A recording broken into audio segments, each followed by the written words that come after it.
नारायण नारायण नारायण सतरे प्रभु आपण को सृष्टि बड़ विचित्र।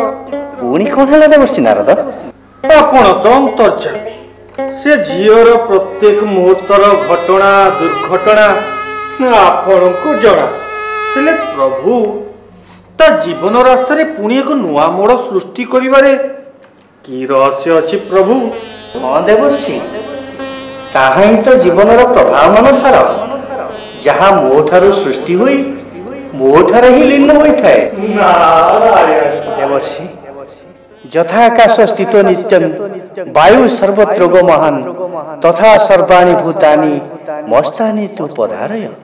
आकाशरू उत्पन्न होइथिबा सर्वत्र विचरण करुथिबा महान वायु जेपरि आकाश रे अवस्थान करे सेहीपरि मो ठारू संकल्प होइथिबा समस्त भूत मो ठारे अवस्थित बोली जान।